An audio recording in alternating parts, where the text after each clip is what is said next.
नमस्कार. Simple education SSC मध्ये तुम्हा सगळ्यांचं सहर्ष स्वागत.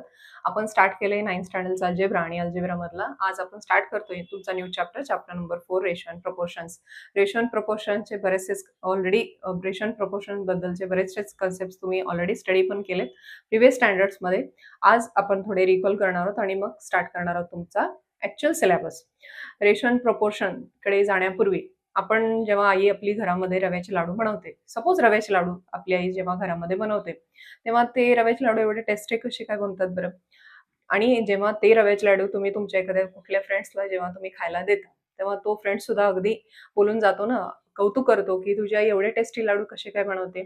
तेव्हा आपली आई रेशो अँड प्रपोर्शनचा यूज करते. रव्याचे लाडू बनवताना आपली आई रेशो अँड प्रपोर्शनचा यूज करते. ते रव्याचे लाडू बनवण्यासाठीचे जे इन्ग्रेडियंट्स ती यूज करते, रवा असेल, शुगर असेल किंवा घी असेल, तर ते ज्या प्रपोर्शन्स मध्ये ती घेते त्यामुळं ते तेवढी टेस्टी आपले रव्याचे लाडू बनवून तयार होतात. म्हणजेच काय, तुमचे आई रव्याचे लाडू बनवताना किंवा घरी तिचं जेवण बनवताना जे रेशो आणि प्रपोर्शन्स मध्ये जे इन्ग्रेडियंट्स घेते त्यामुळे ते रव्याचे लाडू असतील किंवा आपल्या घरातलं जेवण असेल ते तेवढे टेस्टी बनतात. तिथं ती यूज करते रेशो अँड प्रपोर्शनचा. आपण आपल्या घरातलंच एक्झाम्पल घेऊन आपण या कन्सेप्टला स्टार्ट करूया. रेशो अँड प्रपोर्शन्स मध्ये आपण स्टार्ट करूया. आपल्या आईला बनवायचे आहेत रव्याचे लाडू आणि आपल्या घरामध्ये किती मेंबर्स आहेत? 4 मेंबर्स आहेत. 4 मेंबर्ससाठी आपले रव्याचे लाडू बनवणार आहे. तर त्या रव्याच्या लाडूसाठी ती घेते 1 bowl of ghee, 3 bowl of rava and 2 bowl of sugar.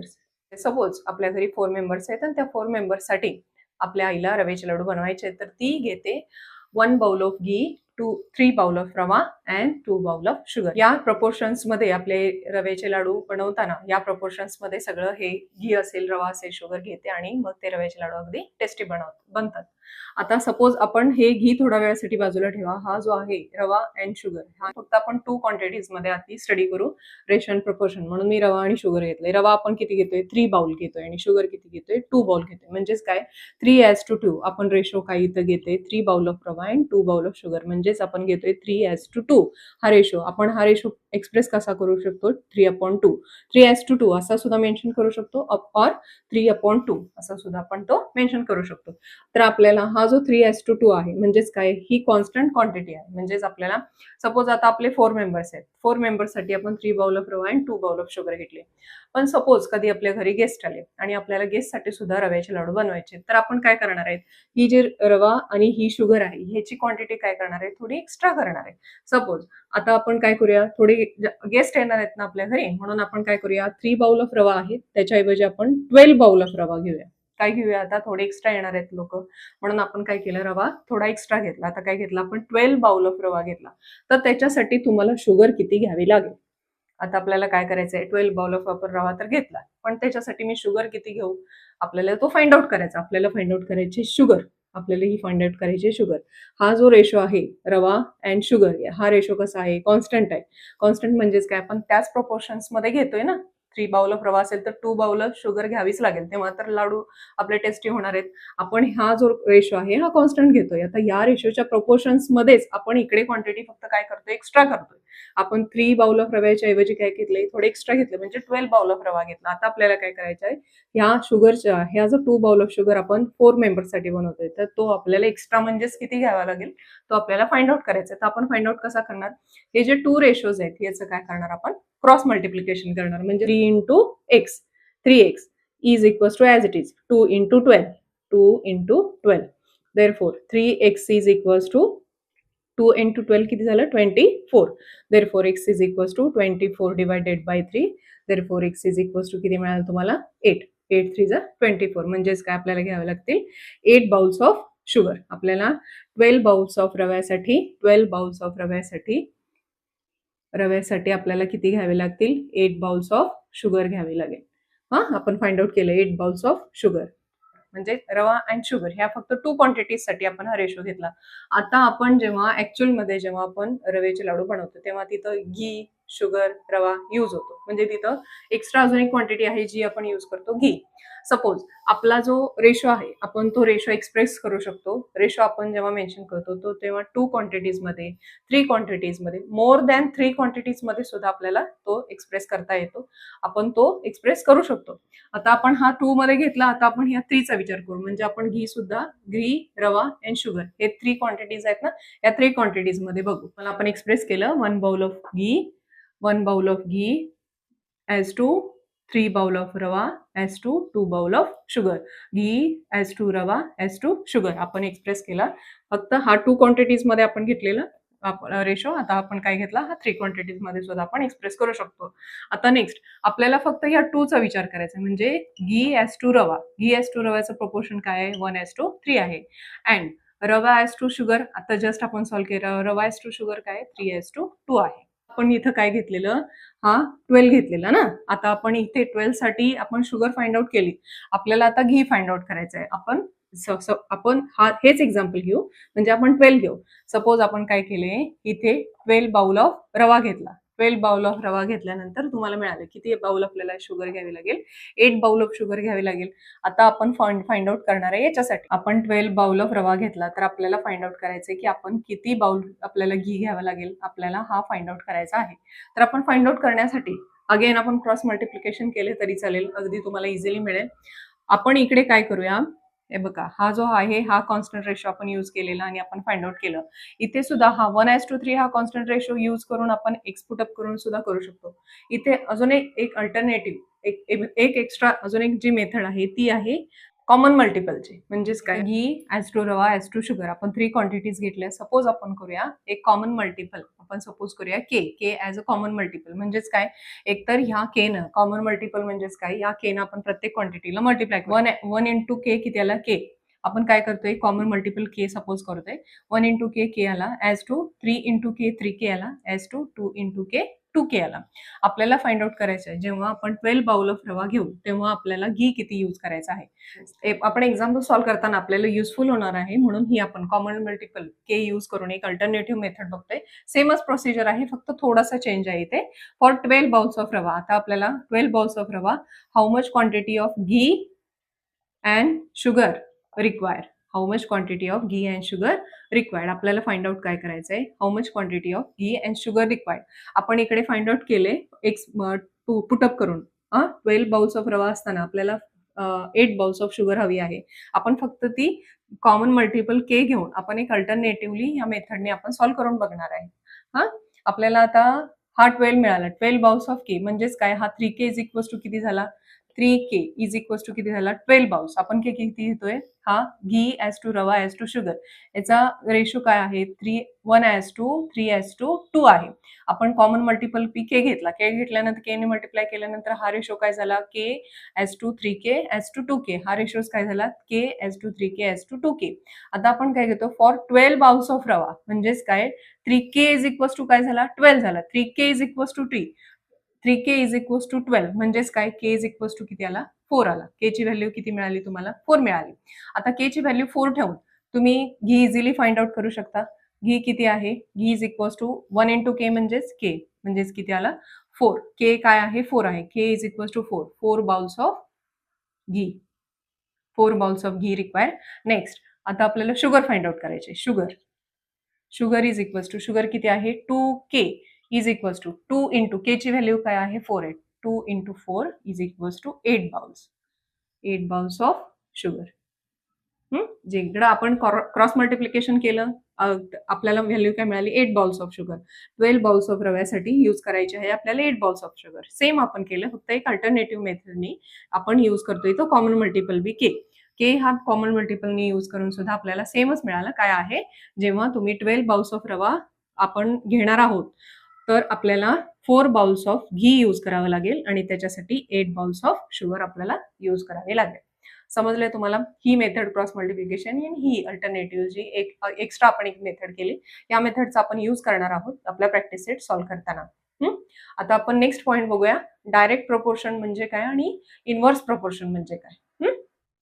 Next आपण पॉईंट बघू डायरेक्ट प्रपोर्शन. आणि डायरेक्ट प्रपोर्शन ही जी कन्सेप्ट आहे ती आपण या एक्झाम्पल थ्रू समजून घेऊ.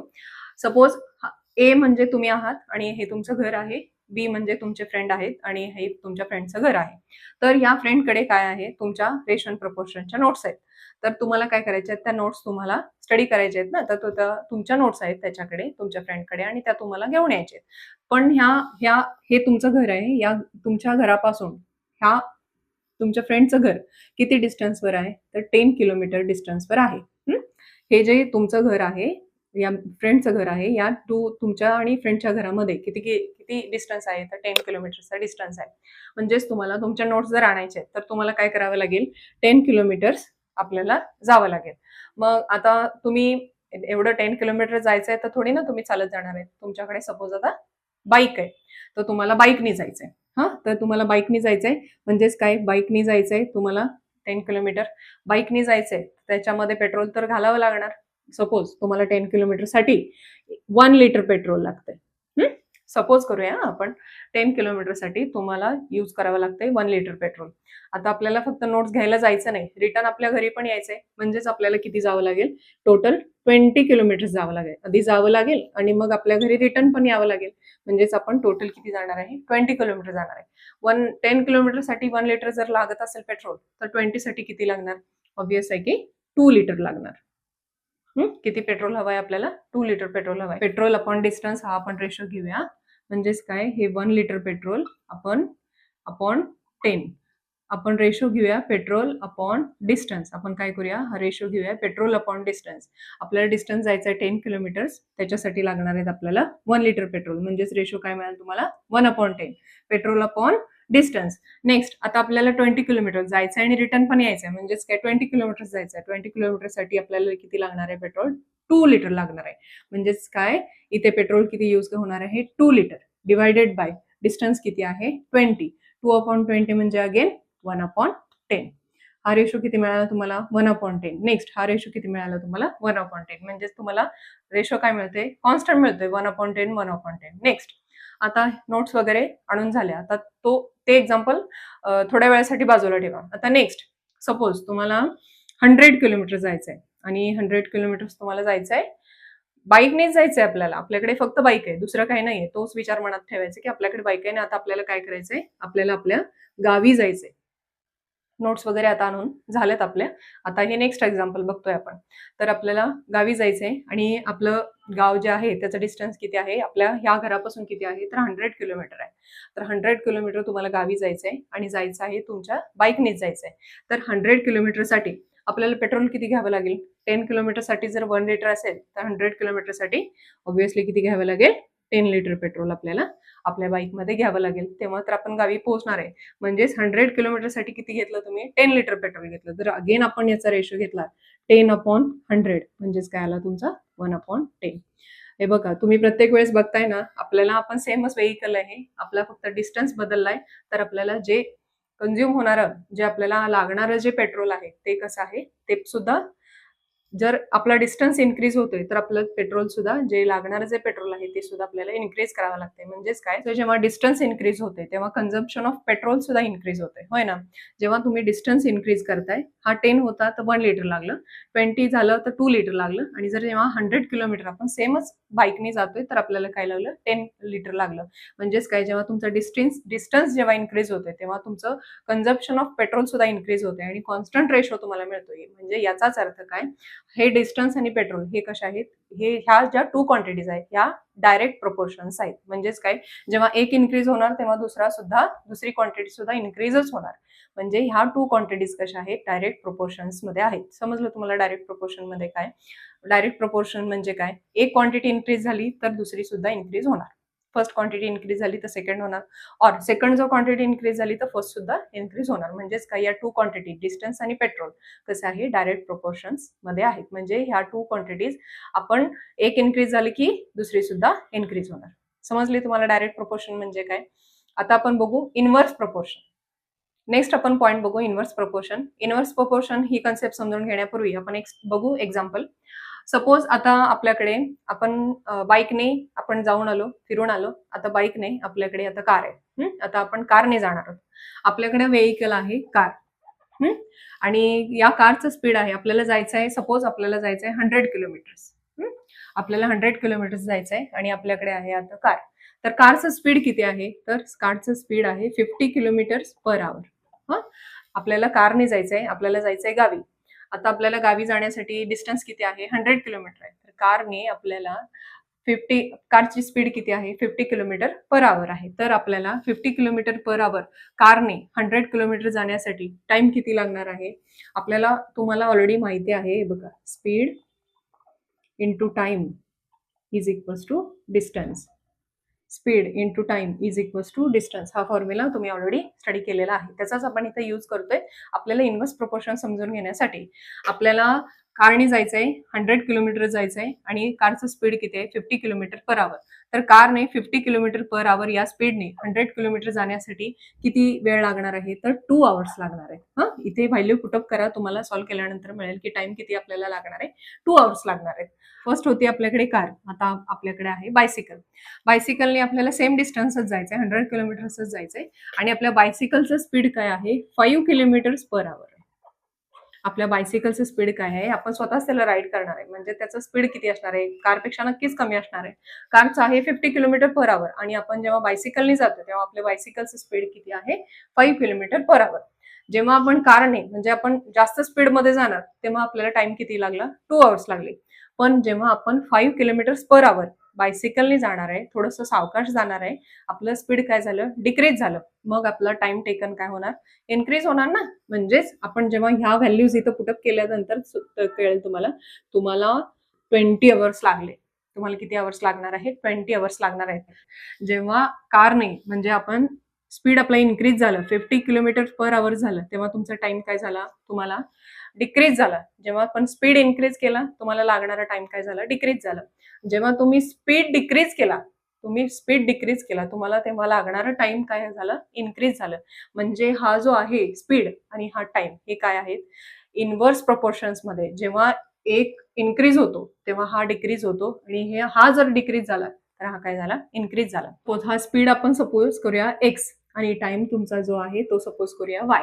आता हा स्पीड आहे आणि हा टाइम आहे. आपण काय करूया? ह्या 2 चं मल्टिप्लिकेशन घेऊया. आपण जेव्हा डायरेक्ट प्रपोर्शन साठी आपण पेट्रोल डिवायडेड बाय डिस्टन्स केलं, म्हणजेच आपण काय घेतलं? रेशो घेतला. इथं आपल्याला रेशो नाही घ्यायचा. इथं इन्व्हर्स प्रोपोर्शन मध्ये आपण काय करतो? ह्या ज्या क्वांटिटीज आहेत त्याचं काय करतोय? मल्टिप्लिकेशन घेतोय. 50 इंटू 2 किती आलं तुमचं? 100. 5 इंटू 20 अगेन किती आलं तुमचं? 100. म्हणजेच हे मल्टिप्लिकेशन काय आलं तुमचं? कॉन्स्टंट आलं. या मल्टिप्लिकेशन कॉन्स्टंट आलं म्हणजेच काय? जेव्हा तुम्ही स्पीड इन्क्रीज करताय तेव्हा तुमचा टाइम टेकन काय होतो? डिक्रीज होतो. आणि जेव्हा तुम्ही स्पीड डिक्रीज करता तेव्हा तुमचं टाइम टेकन काय होतो? इन्क्रीज होतो. म्हणजेच हा स्पीड आणि टाइम हे कशा आहेत? एकमेकांना, ह्या ज्या 2 क्वांटिटीज आहेत त्या कशा आहेत? इन्व्हर्स प्रोपोर्शन्स मध्ये आहेत. समजलं तुम्हाला इन्व्हर्स प्रोपोर्शन म्हणजे काय? जेव्हा एक इन्क्रीज होतो तेव्हा दुसरा डिक्रीज होणार आहे, किंवा जेव्हा फर्स्ट जो डिक्रीज झाला तर सेकंड काय होणार आहे? इन्क्रीज होणार आहे. म्हणजेच त्या कशा आहेत? एकमेकांना इन्व्हर्सली प्रोपोर्शनल आहेत. समजलं? डायरेक्ट प्रोपोर्शन मध्ये फर्स्ट क्वांटिटी जर इन्क्रीज झाली तर सेकंड सुद्धा ऑब्व्हियसली इन्क्रीज होते. आणि ह्या इन्व्हर्स प्रोपोर्शन मध्ये जर फर्स्ट इन्क्रीज झाली तर सेकंड डिक्रीज होणार, और जर सेकंड इन्क्रीज झाली तर फर्स्ट डिक्रीज होणार. समजले तुम्हाला हे पॉइंट्स? आता काही बेसिक्स आहेत जे आपण ऑलरेडी तुम्ही स्टडी पण केलेले आहेत, फक्त ते इकडे नोट डाऊन करून घेते मी. फक्त ते अंडरस्टँड करून घ्या आणि मग आपण स्टार्ट करणार आहे आपला practice set. Ratio of numbers A and B written as A as to B. Ratio of 2 numbers आपण ratio of 2 numbers how to written A as to B और A upon B. त्यातले जे first term आहे A आहे, हा first term, या first टर्मलाच काय म्हणतात? प्रेडिसेसर्स म्हणतात. या फर्स्ट टर्मला A म्हणजेच काय? Predecessor. And the second term जी आहे त्या सेकंड टर्मला काय म्हणतो आपण? Successor. Next, in the ratio of 2 numbers, if second term is 100 then it is known as a percentage. second term A as to B मध्ये जर सेकंड टर्म म्हणजेच B काय असेल? जर 100 असेल तर त्या रेशोला आपण काय म्हणणार आहे? पर्सेंटेज म्हणणार आहे. जेव्हा आपण एक्झाम्पल सॉल्व्ह करू ना तेव्हा तुम्हाला समजेल. The ratio remains unchanged. The ratio remain unchanged if its terms are multiplied or divided by a non-zero number. कोणत्याही एका नॉन-झिरो नंबरना जर आपण ह्या दिलेल्या रेशोला मल्टिप्लाय केलं, म्हणजेच काय? सपोज तुम्हाला दिलेला आहे रेशो A upon B, तर या आपल्याला रेशोला आपण एका नॉन-झिरो नंबरने, सपोज आपण काय करतोय? K ने मल्टिप्लाय केलं तरी रेशो आपला रिमेन अनचेंज, म्हणजे आपल्याला नेक्स्ट काय मिळणार? A upon B मिळणार आहे.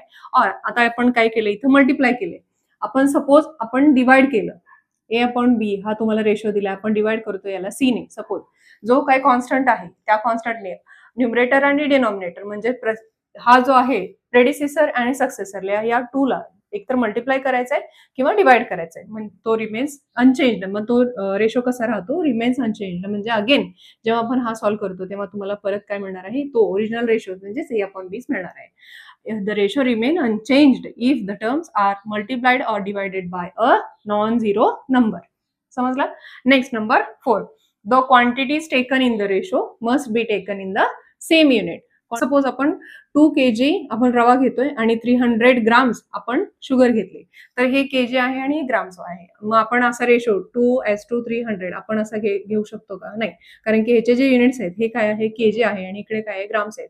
तर आपल्याला एकतर kg ला ग्राम्स मध्ये कन्वर्ट करावं लागेल, और आपल्याला हे जे ग्राम्स आहेत ते 300 ग्राम्सला आपल्याला कन्वर्ट करून घ्यावे लागेल केजी मध्ये, म्हणजे किलोग्राम्स मध्ये. ह्याचे जे युनिट्स आहेत ते आपल्याला कसे हवे, सेम हवे, मगच आपण त्याचा रेशो फाइंड आउट करू शकतो. समजलं? हा जो नेक्स्ट 5th पॉइंट आहे, the ratio of the 2 quantities is unitless. म्हणजेच काय, आपण जेव्हा हा 2 kg आहे अपॉन हा काय आहे 300 ग्राम्स आहे, आपण हा रेशो फाइंड आउट करू शकत नाही. तर आपल्याला काय करावं लागेल, ह्या 2 kg ला आपल्याला ग्राम मध्ये कन्वर्ट करावं लागेल और या ग्राम मधल्याला आपल्याला केजीत कन्वर्ट करावं लागेल. आपण काय करू, या kg ला आपण ग्राम मध्ये कन्वर्ट करू. म्हणजेच काय झाला, हा 2000 ग्राम्स झाला. 2 kg आहे ना, म्हणजेच काय 2000 ग्राम्स. 1000 ग्रामचा 1 kg असतो, मग हा 2 kg म्हणजेच काय झाला 2000 ग्राम डिवायडेड बाय 300 ग्राम्स. तर आपण जेव्हा आपण रेशोज घेतो तर तेव्हा रेशो मध्ये हे जे युनिट्स आहेत त्याचे ते युनिट्स आपण मेन्शन करत नाही. म्हणजेच काय, तुमचा रेशो आला 2000 डिवायडेड बाय 300. हे 20 हे कॅन्सल. हे म्हणजे रेशो काय आला तुमचा 20:3 और 20/3. तुमचा रेशो काय मिळाला 20/3 और 20:3. समजलं? युनिटलेस म्हणजेच काय, आपण जेव्हा रेशो फाइंड आउट करतो, जेव्हा आपण रेशो घेतो तेव्हा त्याचे युनिट मेन्शन करत नाही, फक्त आपल्याला ते कन्वर्ट करून घ्यावं लागतं सेम युनिटमध्ये आणि मग आपण तो रेशो सॉल्व्ह करू शकतो. समजले तुम्हाला? ह्या होत्या प्रॉपर्टीज ऑफ रेशो. आणि आता आपण स्टार्ट करणार आहोत आपला प्रॅक्टिस सेट 4.1.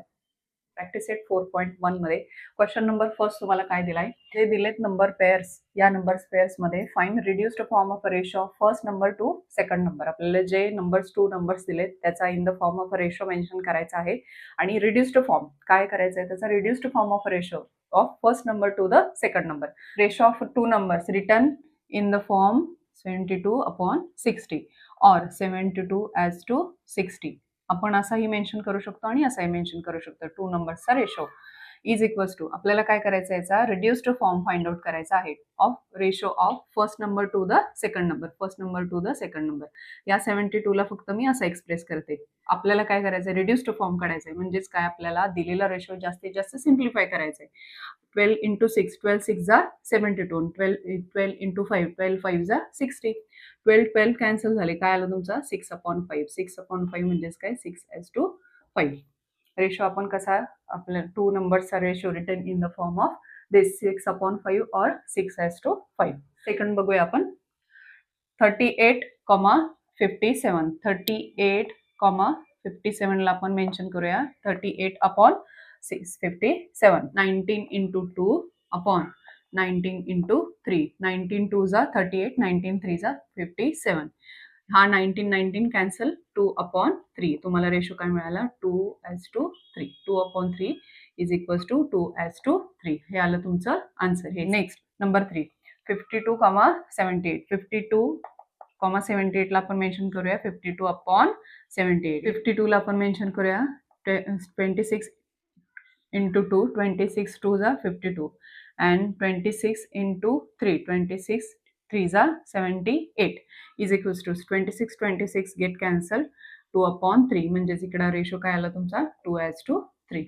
दिलेल्या नंबर्सचे आपण काय केलं, reduced form of ratio of first number two the second number. आपल्याला जे नंबर पेअर दिलेले आहेत त्या नंबर पेअरचे आपण in the form of ratio, पण कसा रिड्युस्ड फॉर्म म्हणजेच काय, तो जो दिलेला रेशो आपण जास्तीत जास्त आपण काय केला, फक्त सिम्प्लिफाय केलं. याच्यानंतर फर्दर सिम्प्लिफाय होणार आहे का 6/5 किंवा 2/3 किंवा 2/3 नंतर.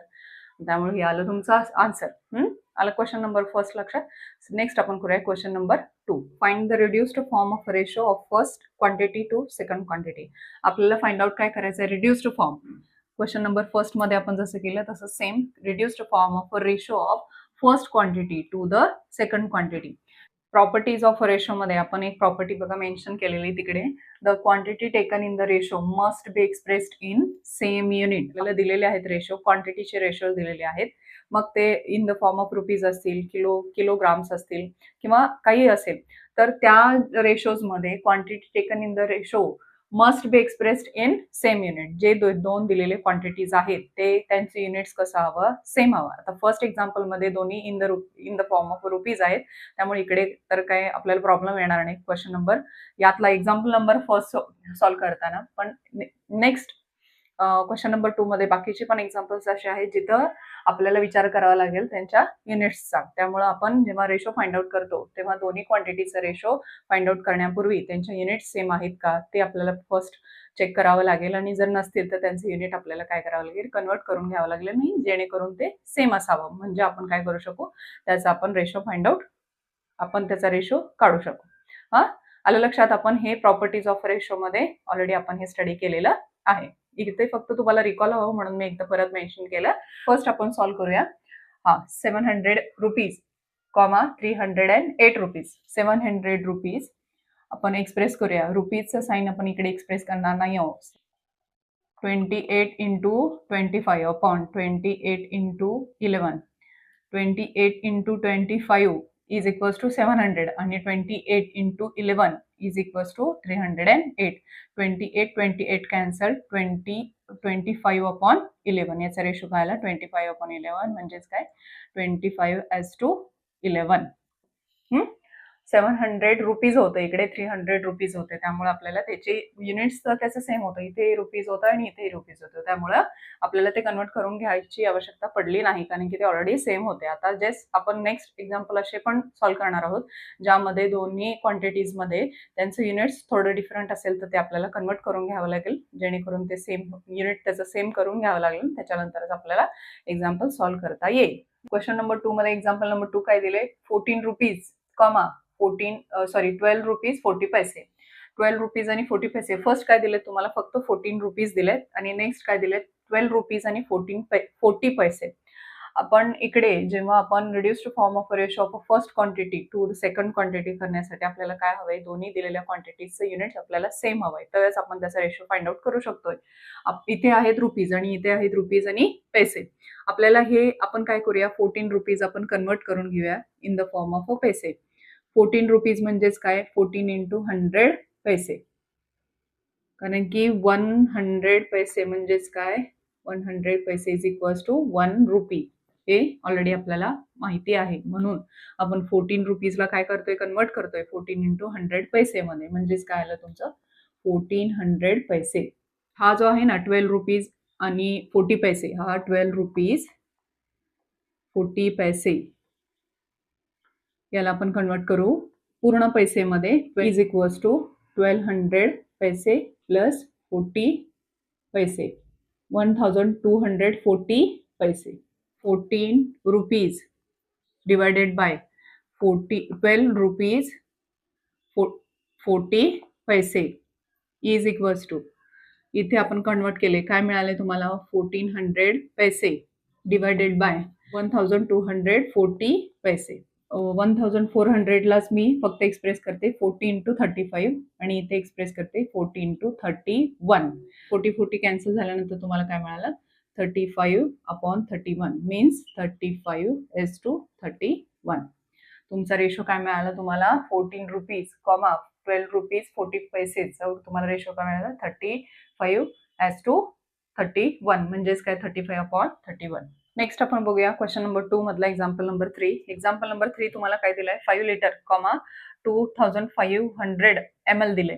We already know that 1000 ml is equals to 1 litre, होय ना. हे कन्वर्जन तुम्हाला ऑलरेडी हे माहित आहे, 1000 ml म्हणजेच काय 1 लिटर. देअरफॉर आता इकडे काय फर्स्ट क्वांटिटी आहे 5 लिटर आहे आणि इकडे काय आहे 2500 ml आहे, त्यामुळे आपण काय करूया, लिटरला कन्वर्ट करू ml मध्ये. सोल्युशन मध्ये 5 litre is equals to 5 into 1000 ml, 5000 ml. Reduced form of first quantity to the second. First quantity तुम्हाला काय मिळाली 5000 ml आणि सेकंड क्वांटिटी काय आहे 2500 ml. Therefore 5000 ml upon 2500 ml is equals to 2500 into 2 upon 2500 into 1 is equals to हे 2500 cancel झाले ना, is equals to 2 upon 1. तुमचा रेशो काय मिळाला 2 upon 1 मीन्स 2:1. क्वेश्चन नंबर 2 मध्ये एक्झाम्पल नंबर फर्स्ट, सेकंड आणि थर्ड आपण सॉल्व्ह केले. हा तुम्हाला काय मिळाला रेशो 2:1. नेक्स्ट एक्झाम्पल नंबर 4 तुम्हाला काय दिलंय 3 years 4 months, 5 years 8 months. कोणत्याही दिलेल्या दोन क्वांटिटीचा आपल्याला रेशो फाइंड आउट करण्यासाठी फर्स्ट आपले त्या दिलेले टू क्वांटिटीजचे काय सेम हवेत, युनिट्स सेम हवेत. इथे in the form of years आणि मंथ, इथे पण इयर्स मंथ, तर आपल्याला हे कन्वर्ट करून घ्यावे लागतील in the form of months. 3 years 4 months is equals to 3 into 12 months and 4 months. 3 into 12 months 36 months plus 4 months 40 months. Next he G quantity दिली आहे तुम्हाला 5 years आणि 8 months. 5 into 12 months and 8 months 60 plus 8 months is equals to 68 months. Therefore ratio of first quantity to the second quantity 3 years 4 months किती find out झालेत आपले 40 months. 40 months divided by 5 years 8 months किती find out केलेत आपण 68 months is equals to 4. 40 upon 68 is equals to 4 into 10 and 68 4 into 17. 4 cancel 10 upon 17 means 10 as to 17. हा आला तुमचा ratio. आपण नेक्स्ट बघूया एक्झाम्पल नंबर 5. एक्झाम्पल नंबर 5 मध्ये 3.8 kg, 1900 grams. किलोग्राम्स आणि grams in the form of kilograms आणि grams दिले. आपल्याला ते कन्वर्ट करून घ्यावं लागेल. हे किलोग्राम्स आहेत ना, ते आपण कन्वर्ट करू ग्राम्स मध्ये आणि ऑलरेडी ग्राम्स मध्ये, आणि आपण त्याचा फाइंड आउट करूया रेशो. स्टार्ट करूया 3.8 किलोग्राम्स पासून. We already know that 1 kg is equals to 1 kilogram is equals to 1000 grams. 1 kg is equals to 1 kilogram is equals to 1000 grams. Therefore इकडे आपण 3.8 किलोग्राम्स आणि हे 1900 ग्राम्स, हे किलोग्राम्स आणि grams already आपल्याला हे ग्राम्स मध्ये आहेत. हे आपल्याला फक्त जे किलोग्राम्स मध्ये त्यांना आपल्याला कन्वर्ट करावं लागेल in the form of grams. 3.8 kilograms is equals to आपल्याला याला कन्वर्ट करावं लागेल in the form of grams. Therefore 3.8 into 1000 grams is equals to 3800 grams. आता आपण फाइंड आउट करू शकतो. हा 3800 ग्राम्स आणि हा सेकंड क्वांटिटी काय आहे 1900 grams. Therefore 3800 grams divided by 1900 grams is equals to 3800 divided by 1900 is equals to 1900 into 2 upon 1900 into 1 is equals to 1900 get cancelled. 2 upon 1 is equals to 2:1. तुमचा ratio काय मिळाला तुम्हाला 2:1. क्वेश्चन नंबर 2 मध्ये example 5 आपण solve करायचं. फक्त एक example last आहे क्वेश्चन नंबर 2 मध्ये. एक्झाम्पल नंबर 6 ते तुम्ही ट्राय करा फक्त in the form of seconds आणि मिनिट्स. फक्त आपल्याला काय करावं लागते सेकंद आणि मिनिट्स मध्ये in the form of seconds. तुम्ही जे मिनिट्स आहेत ते सेकंद मध्ये कन्वर्ट करून तुम्ही सॉल्व्ह करू शकता. अगदी इझी आहे क्वेश्चन नंबर 2 मधला. फक्त एक लास्टच एक्झाम्पल 6. नेक्स्ट आपण बघूया क्वेश्चन नंबर 3. क्वेश्चन नंबर 3 तुम्हाला काय दिलं आहे express following percentages as ratios in the reduced form. Percentages as ratios in the reduced form. दिलेले जे पर्सेंटेजेस आहेत ते तुम्हाला एक्सप्रेस करायचे in the reduced form in as ratios in the reduced form. Start करूया आपण 75 as to 100 आपल्याला in the form of a ratio आणि काय करायचंय त्याचा रिड्युस्ड फॉर्म. जस्ट आपण प्रिव्हियस एक्झाम्पल्स मध्ये जसं रिड्युस्ड फॉर्म काढला ना क्वेश्चन नंबर 1 मध्ये same as it is. 75 upon 100. 75 ला आपण एक्सप्रेस करू शकतो 25 into 3 डिवायडेड बाय 100 ला आपण एक्सप्रेस करू शकतो 25 into 4 is equals to 25 get cancel 3 upon 4. तुम्हाला रिड्युस्ड फॉर्म रेशोचा रिड्युस्ड फॉर्म काय मिळाला तुम्हाला 3:4.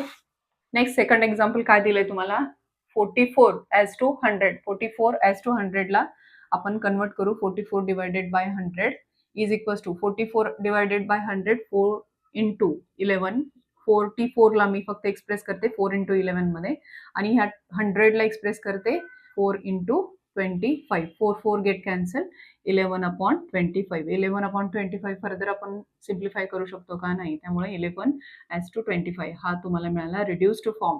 नेक्स्ट बघूया example number 3. 6.25%. 6.25% means 6.25 divided by 100.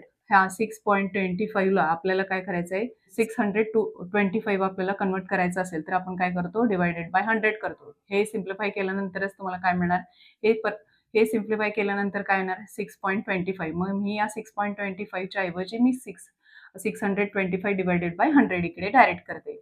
Is equals to 625 ला मी एक्सप्रेस केले 25 इंटू 25 आणि ह्या 100ला एक्सप्रेस करूया 25 इंटू 4 इंटू या 100ला एक्सप्रेस केलं 25 इंटू 4 आणि या 100ला एक्सप्रेस करूया सेम 25 इंटू 4. या 100ला एक्सप्रेस केलं 25 into 4.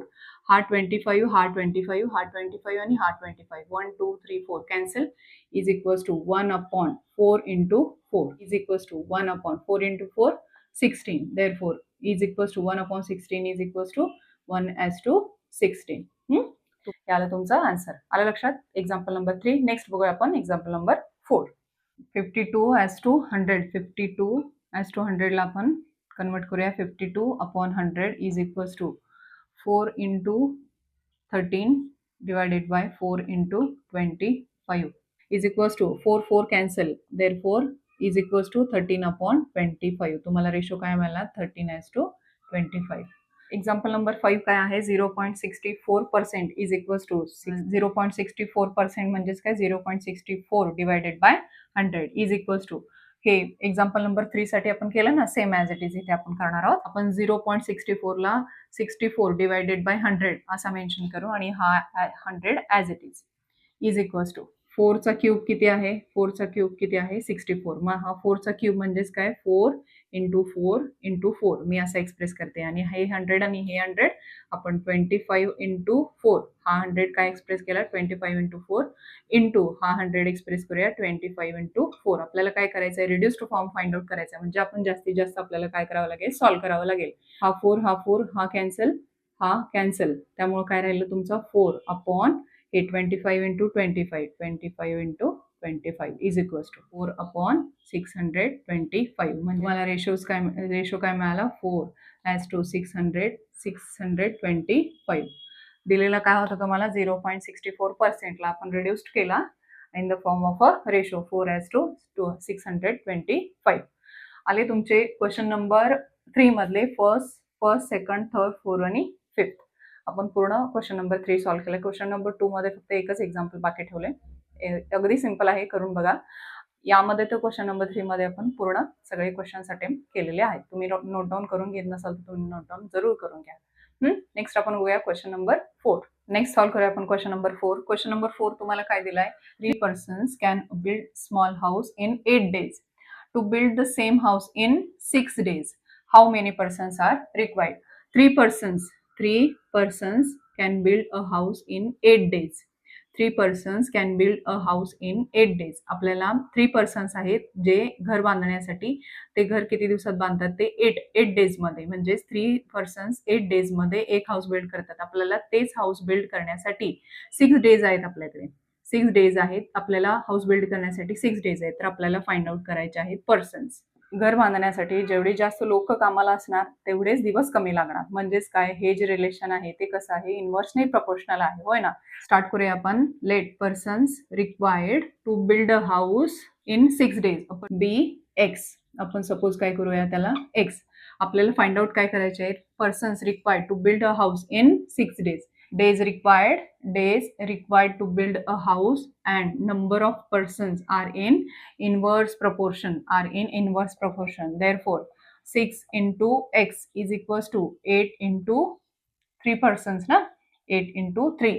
3 persons can build a house in a 8 days. Then 6 persons can build a same house in how many days? 6 persons can build a house in how many days?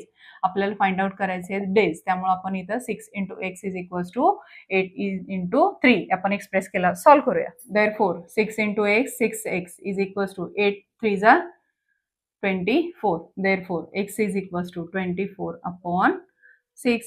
Therefore x is equals to 4. x काय आहे, x आपण काय suppose केलाय, persons required to build a house.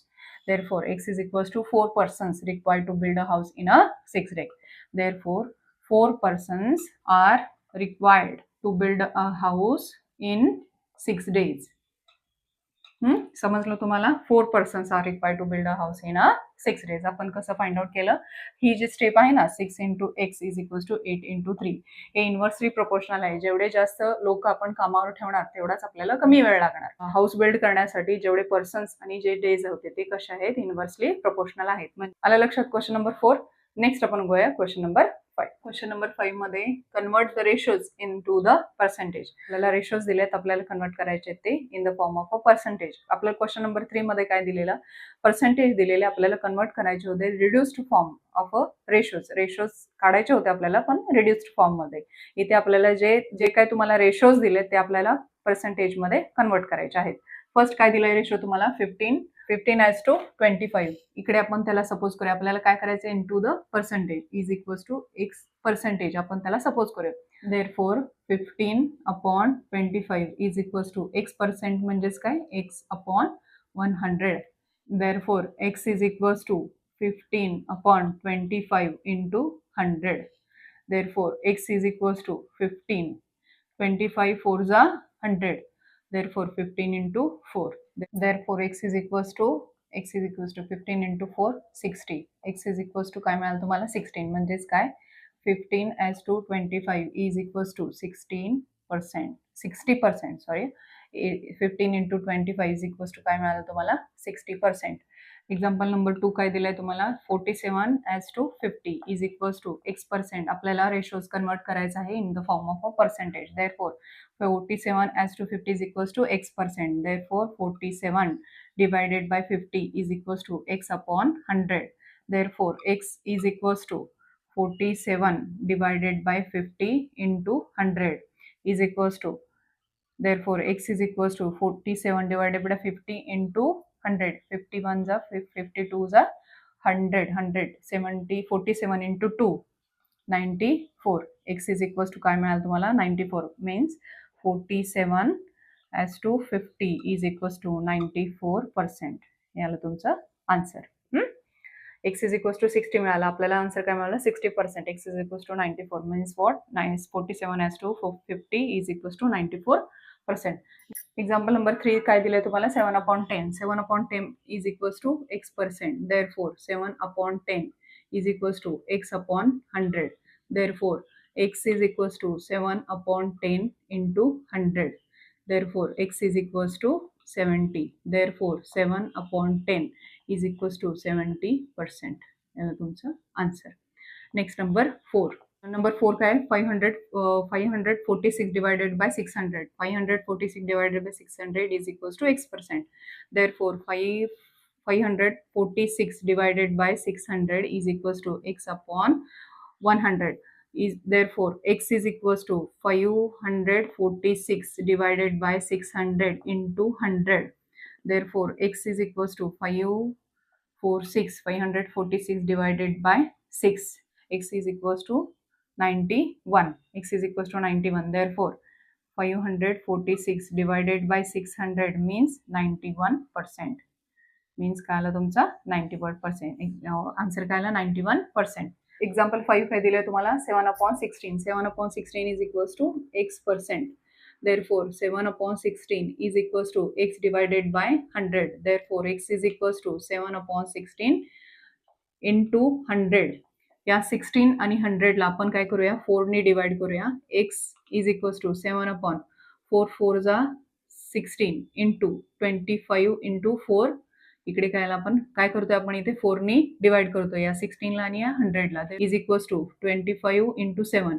175 divided by 4. 43.75.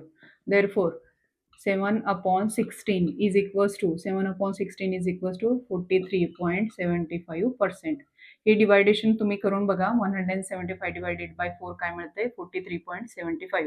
Therefore 7 upon 16 is equals to 43.75. 75%. हे question 5 मधला example number first, second, third, fourth आणि fifth. Question number 5 आपण फुल solve केलेला आहे. 5 एक्झाम्पल्स. हे जर तुम्ही नोट डाऊन करून घेत नसाल तर करून घ्या किंवा तुम्ही त्याचा स्क्रीनशॉट तरी घ्या. नेक्स्ट क्वेश्चन नंबर 6 काय दिलंय तुम्हाला? Question number 6, the ratio of ages of Aba and her mother. The ratios of ages of Aba and her mother is 2:5. Abha and her mother ratios किती दिले तुम्हाला त्यांच्या एजेसचे? 2:5. At the time of Abha's birth her mother age was 27 years. At the time of Abha's birth, her mother age was 27 years. Find the present age of Abha and her mother. आपल्याला find out काय करायचं आहे? Present age of Abha and her mother. Start करूया आपण. Ratios of ages of Abha and her mother is 2:5. Let common multiple be x. आपण असा एक multiple घेऊ कॉमन जो आपण सपोज करूया x. Therefore present age of Abha is equals to 2x years. आपण कॉमन मल्टिपल काय घेतोय? Let common multiple be x. आपण सपोज काय करतोय? Common multiple x. Therefore present age of Abha is equals to 2x years and present age of her mother is 5x years. And present age of Abha's mother is equals to 5x years. आपल्याला एक information त्यांनी additional काय दिले की at the time of Abha's birth her mother age was 27 years. मग आपल्याला इथं mention करावं लागेल according to the given condition age of Abha's mother at the time of Abha's birth is equals to 27 years. होय ना? Therefore 5x minus 2x. तुम्हाला ratio काय दिलाय? 2:5 आणि त्यांचे आपण कॉमन मल्टिपल काय घेतोय? X. Therefore present age of Abha काय मिळालं तुम्हाला? 2x आणि present age of Abha's mother काय मिळालं तुम्हाला? 5x. Therefore 5x minus 2x is equals to 27 years. Therefore 3x is equals to 27. x is equals to 9. x काय मिळालं तुम्हाला? 9. म्हणजेच काय मिळालं तुम्हाला? कॉमन मल्टिपल x काय मिळालं तुम्हाला? 9. Therefore present age of Aba. Therefore, present age of Abha 2x is equals to 2 into 9 is equals to 18 years.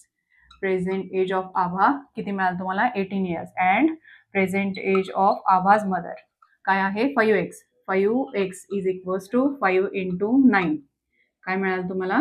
45 years. Present age आपल्याला फाइंड आउट काय करायचे? Present age of Aba and her mother. Present age of Aba is equals to 18 years and present age of Abha's mother is equals to 45 years. Additional तुम्हाला information काय दिले? Age of Abha's mother at the time of आबाज birth. आबाच्या बर्थच्या वेळेस तिच्या मदरचं age किती होतं? 27 होतं. म्हणजेच काय? जो तुम्हाला रेशो दिलाय 2:5 आबाज एज आणि तिच्या आईचं एज, तो जो रेशो दिलाय फक्त त्याला आपण काय करावं? हा जो कॉमन मल्टिपल आपण यूज करतोय 5x minus 2x is equals to 27. ही जी स्टेप आहे ना, ही जी स्टेप आहे ना, फक्त ही तुम्हाला लक्षात ठेवावी लागेल. ही इम्पॉर्टंट आहे. त्यामुळे आपण फाइंड आउट करू शकलो एक्स आणि एक्स मिळाल्यामुळे तुम्हाला लगेचच फाइंड आउट आपण करू शकलो त्यांचे प्रेझेंट एजेस. आलं लक्षात तुमच्या? ही जी स्टेप आहे ना, ही थोडी इम्पॉर्टंट आहे. फक्त एवढी मेन्शन करून घ्या. तुम्ही सोल्युशन जे आपण सॉल्व्ह करतोय ते तुम्ही नोट डाऊन करून घ्या. नोट डाऊन करून घेणं पॉसिबल नसेल तर तुम्ही त्याचा स्क्रीनशॉट तरी घ्या. नेक्स्ट आपण एक्झाम्पल बघू.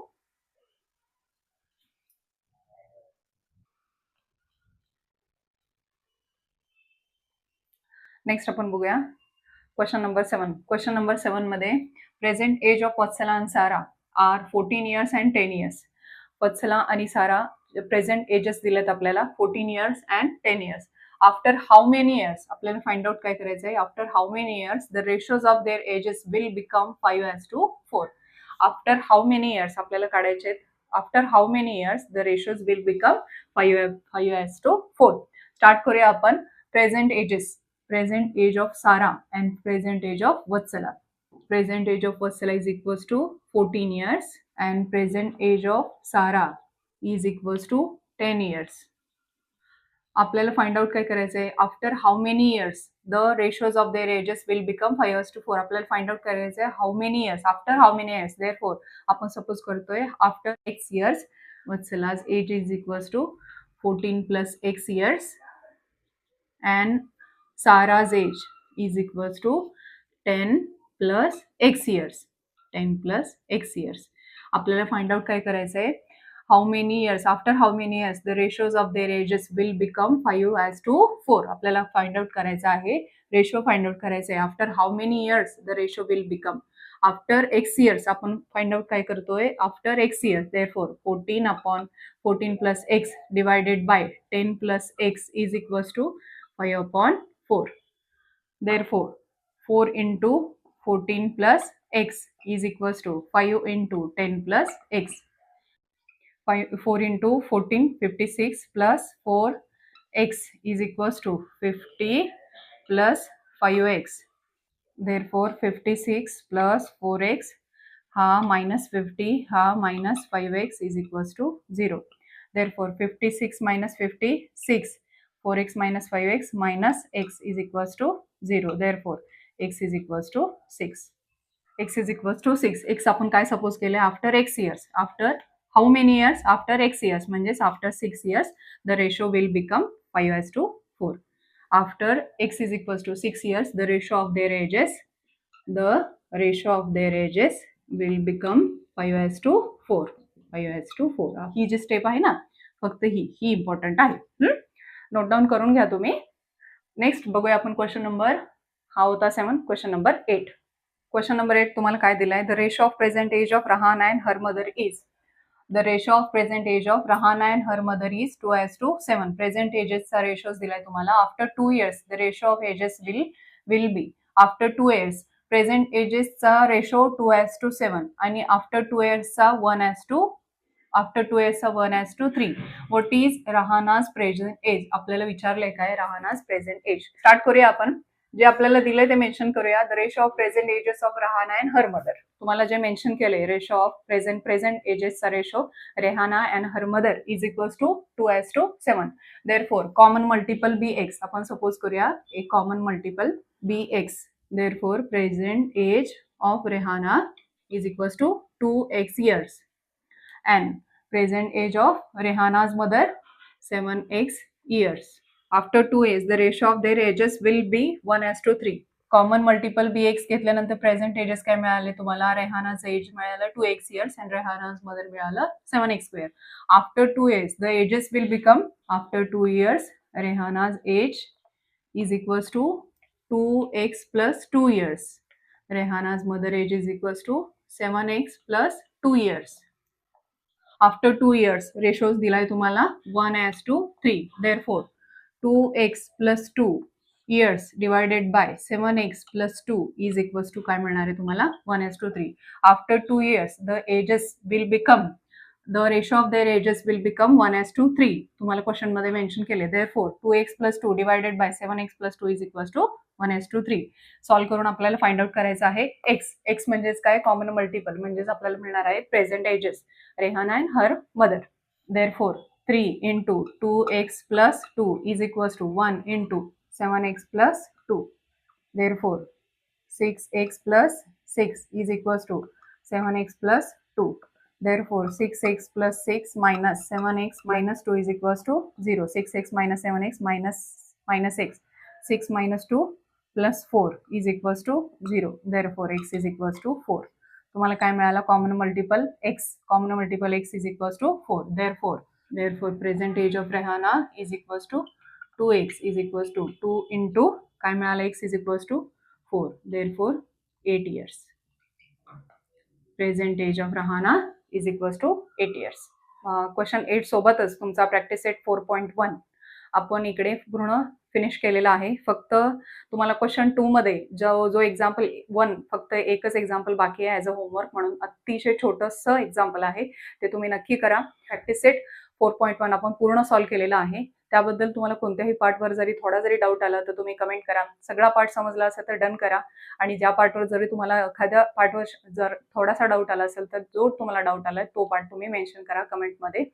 प्रत्येक वेळेस आपण झालेल्या गोष्टी रिकॉल करतो आणि मगच तुमच्या ॲक्च्युअल सिलेबसला स्टार्ट करतो. त्यामुळे माझा एवढाच उद्देश आहे की तुम्हाला राहिले ज्या होऊन गेल्या त्या सुद्धा कन्सेप्ट तुमच्या क्लिअर व्हाव्या, आणि या तुम्हाला सिलेबसमध्ये स्टँडर्ड 9 मध्ये तुम्हाला कोणतंही कन्फ्युजन राहू नये. त्यामुळे तुम्ही कमेंट जरूर करा. तुमच्या कमेंटनी मीही मोटिवेट होते, त्यामुळे तुम्ही कमेंट जरूर करा. आपण भेटूया नेक्स्ट लेक्चरमध्ये. नेक्स्ट नवीन टॉपिक सोबत आपण भेटू नेक्स्ट लेक्चरमध्ये.